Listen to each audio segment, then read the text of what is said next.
mga kalsada, tulay, overpass, underpass, footbridge, flyover, skyway, MRT, LRT, riles ng tren, computer, bond paper, lapis, textbook, school desk, upuan, pisara, munisipyo, city hall, at kung ano-ano pa. Ang lahat ng ito kailangan ipatayo, bilhin, gastusan ng pamahalaan. At lahat ng ito nangangailangang dumaan sa procurement process. Pero ano nga ba ang ibig sabihin ng procurement? Ang procurement ay ang proseso ng pamimili ng goods o services. Kung halimbawa magtatayo ng tulay ang lokal na pamahalaan, kinakailangang dumaan sa isang masusing procurement process para matukoy kung sino ang gagawa ng tulay. O kung nangangailangan ng office supplies ang isang ahensya, sino ang magiging supplier? O kanino mapupunta ang kontrata ng pagpapatayo at pagmamanage ng itatayong bagong light rail system? At higit sa lahat, sino ang kukuning consultant sa mga proyekto at gawain ng gobyerno? Ngunit dahil umaabot sa milyon-milyong piso ang perang involved dito, kadalas ay nahahaluan ito ng korupsyon. As of 2001, tinatayang nasa 95 billion pesos na ang nawalang pera sa kaban ng bayan dahil sa procurement leakage. Habang taon-taon, nasa 20% ng kabuuang national budget ang nalalagas dahil sa korupsyon sa pamahalaan. Kaya naman noong 2003, isinabatas ang Republic Act 9184 o ang Government Procurement Reform Act para magkaroon ng isang cost-effective procurement process at maiwasan ang talamak na pangungurakot. Nilalayon ng RA 9184 na maging transparent, simple at tama ang procurement process para maiwasan ang mga oportunidad para mangurakot at magkaroon ng equal opportunity to bid sa government projects ang private entities. Pinapayagan din itong maging observer sa procurement process ang mga kinatawan ng civil society organizations, maging ang public monitoring ng mga proyekto para masiguradong nasusunod ang mga napagkasunduan. Hi guys! Ako ang representative ng aking NGO para maging observer sa bid ng supply sa school ng sister ko. Kaya naman, every step of the way ng procurement process, dapat nandun ako. Bilang observer, may access ako sa lahat ng documents, bids, minutes ng meetings, lahat na pagbabasihan ng buong procurement process. Kaya dapat din familiar ako sa government procurement law at maging sa implementing rules and regulations nito. Sa pre-procurement conference pa lang, maaari na akong mag-observe.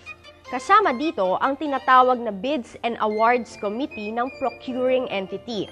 Halimbawa, ang local school board sa pagkakataong ito, isang representative ng Commission on Audit, isang mula sa private sector na dapat may nalalaman tungkol sa proyektong pinapabid, at isang representative ng isang NGO, at ako yun! Sa pre-procurement conference, inilalatag ang lahat ng details ng programa o proyekto. Anong mga kailangan? Anong specifications? Anong klaseng supplier ang dapat kuhain? And so on and so forth.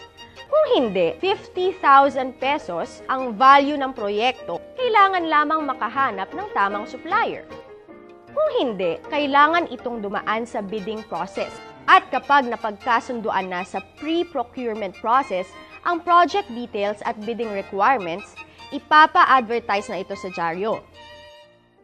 Makikita din ang details ng proyekto o programang ito sa Philippine Electronic Procurement System o PhilJELPS at kung anong requirements para sa bidding. Nakalagay din sa website na ito ang iba pang proyekto ng pamahalaan na nangangailangan ng supplier. Once na naitala na ang bidding requirements, mag-i-issue na ng bidding documents ang Bids and Awards Committee ng para sa mga interesadong mag-bid sa proyekto. At pagkatapos, magpapatawag na ng pre-bid conference para sa lahat ng kwalipikadong bidders. Kailangang magsumite ng 2 envelopes ang mga bidders. Isa, naglalaman ng financial bid at ang isa ng technical bid. What is the meaning of this? Ang tindero ko, bidder na! At mukhang kachika pa niya yung mga nasa BAC, ha? Anyway, unang binubuksan ang technical envelope para makita kung kaya ba talaga ng bidder na gawin ang proyekto o isupply ang goods o services. Dahil kung sa technical pa lang hindi na pasado ang isang tao o kumpanya, then babay na! Gusto ko tong supplier na si Tindero Corporation. Dapat ito manalo. Pero hindi ba parang kulang-kulang ata sa technical qualification itong Binitendero Corporation? Pwede na yan. Kakilala ko yan. Papagkakatiwalaan yan. Saka may cut tayo dyan. Mapagkakatiwalaan daw si Tindero? Excuse me? At bakit nila to pinapaguran, aber? Sa kabila ng mga paghihigpit sa procurement process, nakakalusot pa rin ang ilang gustong kumupit sa kaban ng bayan. Ilan sa mga dapat bantayan ng observers ang overpricing. Kung ang market price ng walis tingting ay 20 pesos, ngunit nasa 40 ang presyo ng winning bidder, maaaring may nagaganap na overpricing. Collusion o kontsabahan kung sino na ang mananalo sa gaganaping bidding. Pagbibigay ng invitation to bid sa mga piling contractors lamang. Pagkakaroon ng very specific bidding requirements na halos tukuyin na kung sinong supplier lang ang makakapasa. Pagli-leak ng confidential bidding information sa mga supplier. At marami pang iba. Ang nanalo sa bidding ay si Tindero Corporation para sa Bids and Award Certification na ngayon ay ihahalo na. Sa pagkakataong may makitang irregularidad sa buong procurement process, lalo na sa bidding, tungkulin ng observer na gumawa agad ng report tungkol dito. Dahil kung hindi siya makakapagsumite ng report sa procuring entity, sa Government Procurement Policy Board at sa Office of the Ombudsman o Resident Ombudsman, otomatikong sinasabi nito na maayos na nasunod ang tamang bidding process at walang anomalyang naganap dito.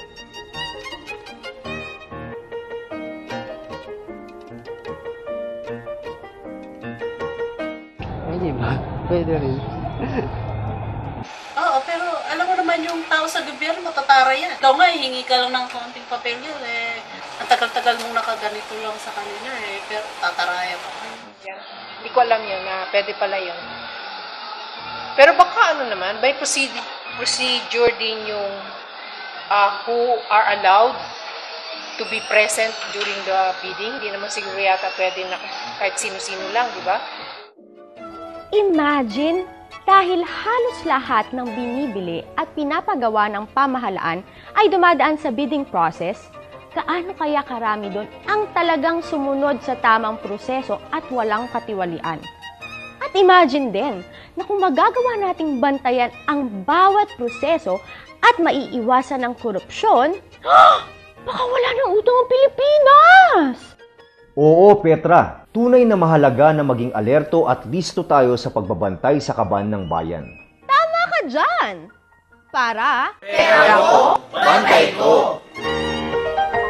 Kumonsulta sa Social Watch Philippines para sa ibang paraan kung paano mababantayan ang kaban ng bayan.